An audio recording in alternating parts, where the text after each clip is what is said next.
All right. Hello, everyone. I apologize for the starting screen being a bit on the screen for a bit. We were fixing some issues, last minute issues, and just resolving some advertising before we wanted to go live. Um, and also, welcome to everyone who's joining our broadcast, joining our stream, whether you join from Discord or whether you're watching it live on Twitch or if you're watching it on the ViewGraph page on Lovebridge, welcome. My name is Sriram Ganesan, and you're watching this on twitch.tv/GT Bridge Club. We'll be covering the USBF junior trials over the course of the next 6 days, starting from today until Thursday. There's going to be a lot of junior action to watch, a lot of excitement, and yep, without further ado, before we go into the matches, I wanted to take a moment to go over the format with any first time people who are maybe new to Bridge, maybe new to maybe first time watching the junior trials. So to aid in that, I made a presentation to go over what is now being titled the Sam Amer Junior United States Bridge Championship, or the SAJ USBC for short. I'll be the lead commentator for most of the broadcast over the next 6 days. We got Cyrus Heddle, who's working behind the scenes. He's going to make sure the stream goes well. He's going to make sure all the tech is working, everyone's sound. He's helping with the organization and advertisement and all of that. We both are two Georgia Tech alumni. We both are recent at USBF juniors. We still are USBF juniors in the under 31 program. And yep, so we're covering this event. So for those who are wondering, well, what is this event? Like, what's the big prize at the end of the next 6 days? What are people competing for? Well, the answer is simple.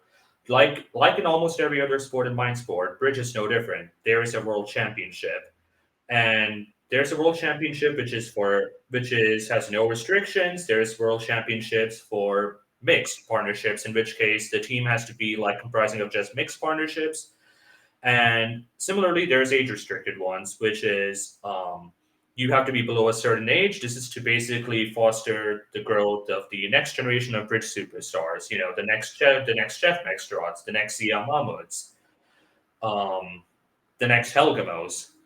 These are the sort of players you might be seeing in this event.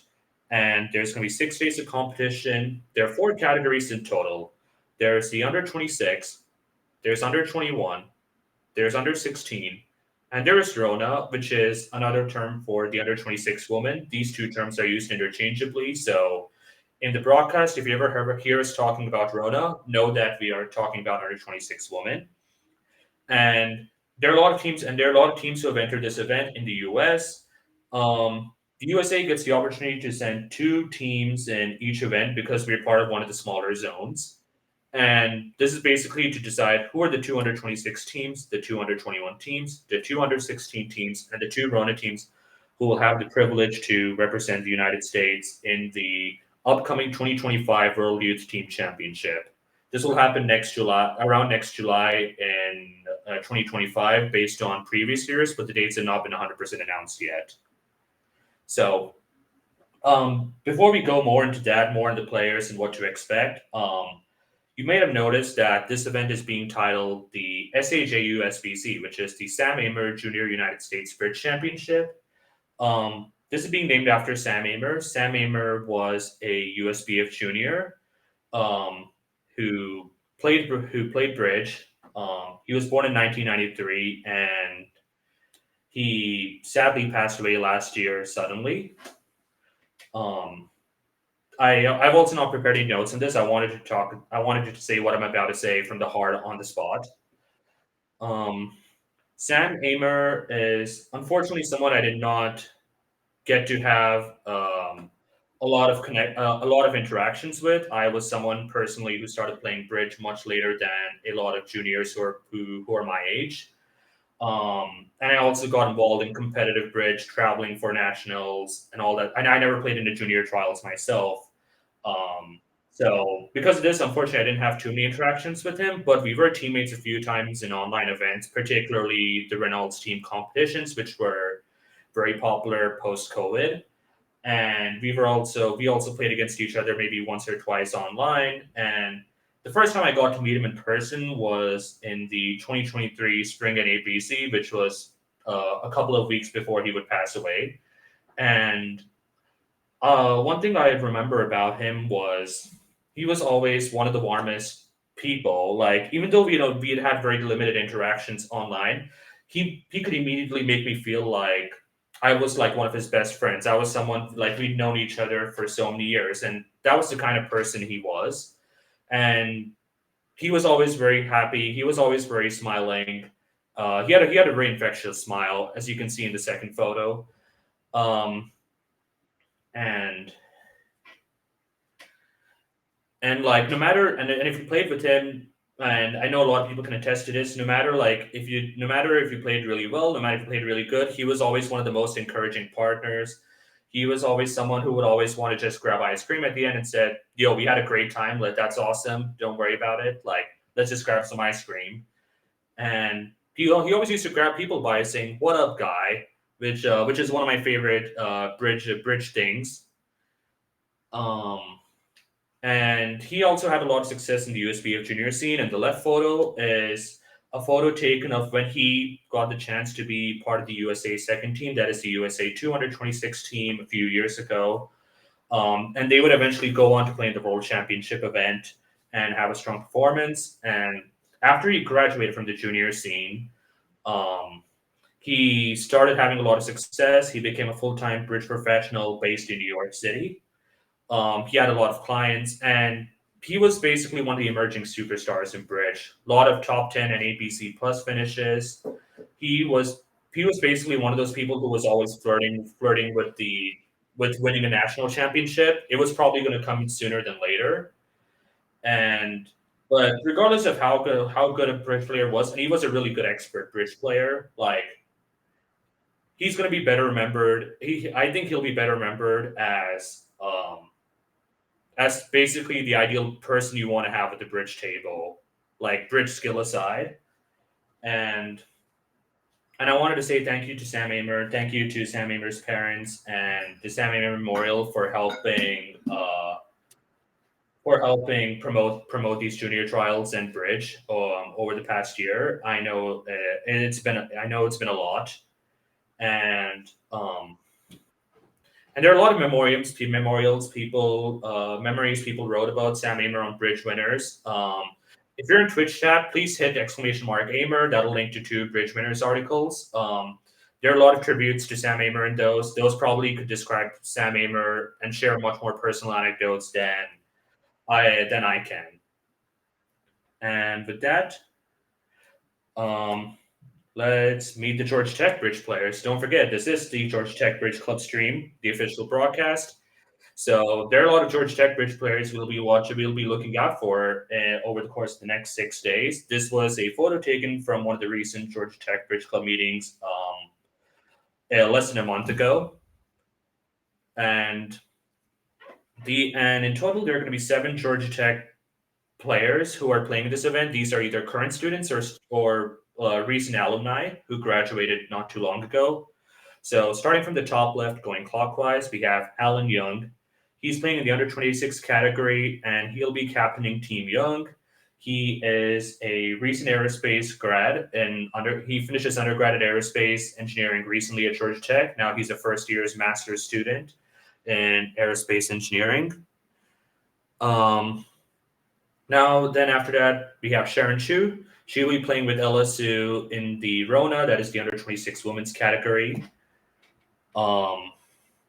And she recently earlier this month completed her undergrad in computer science. Congratulations to her. And I believe she'll be now working at Google, if I'm not mistaken, in the Bay Area.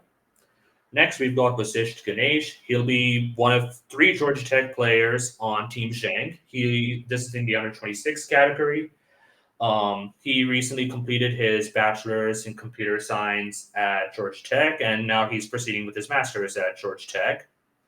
Then we've got Wei Long Shen, also known as William Shen, who's on Team Zheng in the under 26 program. He recently completed his undergraduate in computer science at Georgia Tech. He also graduated earlier this month. Congratulations to him. Then we got Li Xingzheng, who is on Team Zheng. He's playing in the under 26 category. He's the captain of the team. He did his math undergrad at Georgia Tech, and now he's doing his master's and PhD, I believe, at Purdue in mathematics. And then we got Bohan, also better known as Bruce Shu. He'll be playing on Team Kolesnik in the under 26 category. He completed his undergrad in computer science at Georgia Tech. Now he's working at Tesla, and he's based in the Bay Area. And last but not least, we got Richard Zheng. He is playing on Team One in the under 26 category. He completed his undergrad at Georgia Tech in economics in 2020. And after that, he went on to do law school and he passed the bar at UCLA. And now he lives in LA and he works full time as in corporate law. So let's talk about the formats of what these events are, what we can expect. First, we got the Rona event, which is the under 26 format. So there are 11 pairs that have entered in total. They'll be competing against each other in a 2-day complete round robin. And as you can see, there'll be 11 rounds in total. Every pair will have one sit out round. And this will be selecting 8 pairs for the next stage. And 3 pairs will be eliminated. There'll be carryovers. So how well you do will matter. And in the finals will be 2 more days of competition. This will be again a complete round robin. Um, every pair will be playing every other pair once, so that'll be 7 rounds in total, 15 boards, 105 boards in total. And out of which we'll be selecting 2 teams, right? So the first place team per pair will automatically be awarded the USA 1 berth. The second and third places will automatically be awarded one of USA 1 or USA 2. And the other spots will be decided by a USBF junior committee. They'll be grading all the pairs based on a set of criteria, based on a rubric and other stuff to decide whether they deserve to be in the USA 1 or USA 2 teams. The Rona will officially start tomorrow, and it'll be over the course of 4 days. We'll be covering some Rona, so definitely be stay tuned for that. These are the 11 partnerships we'll be seeing over the course of the Rona event. As you can see, we have the GT symbol next to Sharon Chu. So on this channel, we'll probably be rooting for her, given that she is the Georgia Tech representative in this category. Next, we've got the under 26 format. This one's a bit more complicated than the Rona format. There are 9 teams which have entered in total. So the first thing that's going to happen is 1.5 days of complete round robin. That is half of today. So and that is a half day today and the entire day tomorrow. They're going to be playing a round robin. Every team will get 1 round sit out. And 8 teams will advance to the next stage, while 1 team will be completely eliminated. And this diagram over here will better illustrate that. So hopefully you can see my mouse, but there are 4 teams which can qualify for USA 1, whereas 5th to 8th place in the round robin, they'll only be eligible for USA 2. They will not be eligible for USA 1. So starting with the USA 1 bracket, because that's easier to explain, the top 4 teams qualify for this. First place will be able to pick between typically 3rd or 4th place in terms of who they can face in the semifinals. And but they also have the option to play the second place team if the second place team volunteers themselves to be selected. So if the second place team does not volunteer themselves to be selected, then too bad. The first place team still has to choose between number 3 and number 4. They will play each other over the course of December 30th, and then the finals will be a 2-day event. On every day, there'll be 60 boards of bridge played. That is true for both USA 1 and USA 2. So the semifinals will be 60 boards. The finals will be 120 boards. And whoever wins gets to call themselves the USA 1 team in the under 26 category. Meanwhile, what do you call it? For the USA 2 category, so 5th place to 8th place will qualify for this in the round robin for the initial KO stage. Who faces who is determined by a random draw. And once those are decided, 2 teams will advance. the two teams which lost the USA 1 semifinal on December 30th will play against the two still surviving teams in the USA 2 bracket on December 31st. Um, and it is also the higher placed team from the round robin which lost the USA 1 semifinal. So among the two teams which lose the USA 1 semifinal, whichever team had a higher finish in the round robin, they will get their pick of who they want to face in the USA 2 quarterfinal, and then there'll be two matchups. Those will happen they will happen on December 31st. The winners of those two matchups will play against each other in another 60 board matchup on January 1st. And then on January 2nd, the winner of that match, the one team that is still remaining, will play against the team who lost the USA 1 semifinal, the USA 1 final, excuse me. And they'll play each other in a 60 board matchup on January 2nd. And after that, whoever wins that, will earn the right to call themselves USA 2 for the under 26 category, heading into the 2025 uh, World Youth Team Championships. So now, like I mentioned, there are 9 teams over here. Um, it looks like we still have some time before the view graph will start. So I can probably talk a bit about these teams because I'm intimately familiar with a lot of players on this team. Starting from the top, we've got Team Brejak, we got Luke, Alan, Chris, and Cade. I believe these are players who started pretty recently compared to a lot of other players in this field, but these are also some of the most rapidly improving players. They have improved leaps and they've been improving exponentially ever since I've seen some of them start. And I know they'll be here to cause a few upsets. So this is definitely one of the teams we want to be keeping a close eye on. Team Chen is this is Tianyang, and we'll be playing with Will. Rory will be playing with Jonathan. Philip will be playing with Fan King. You may notice that Tianyang and Will are highlighted red. That is because there are two partnerships which are highlighted red. That means they play a really highly unusual system, which will require additional preparation. So Tianyang and Vil are playing a system which, if you're familiar with Joker and Brad Moss, is very similar to them in that they're playing both a precision and 2 or 1. So if they're non-vulnerable, or if they open in fourth chair, they'll be playing a precision system, a strong club system. Whereas if they're vulnerable in first, second, or third chair, they'll be playing a 2 or 1 system. So that is going to be a really interesting system to watch pan out because this is the second partnership ever I know that has a similar mix of systems. So obviously, it requires a lot of memory work. It requires a lot of solid partnership trust. So definitely will be very exciting to see how they perform. This is going to be one of the stronger teams on paper. We'll be excited to see how they do. Then we got Team Eckert, which is Kai will be playing with Isaac, Matthew will be playing with Levi. Kai and Isaac play a highly unusual system too. They are playing a home-built strong diamond system with a lot of interesting stuff. They open all 10 counts in first and second chair. They will pass 12 and 13 counts in third chair, if because of the inference of partner being a passed hand. Their one hard opening is basically very nebulous, 8 to 11 points, only 4 hearts, and they play a very interesting. They have an interesting take on preamps where it can usually be 5 cards, and it is very wide ranging. It can sometimes be 0 to 15 points. So they have some of the most wide ranging bids out there. Their system is designed to create chaos, create swings, and definitely expect to see a lot of swings and momentum generated from their system. Hopefully for their sakes and their favor. Then we got Team Jiang. Um, I believe this is also a team of newer players. This is probably, unfortunately, the team I'm the least familiar with, but I'll be very excited to see how they perform. Team Kolesnik. Finn will be playing with Michael Chu. Harrison will be playing with Bohan, aka Bruce, who is a Georgia Tech student. Ethan will be playing with Michael Hu.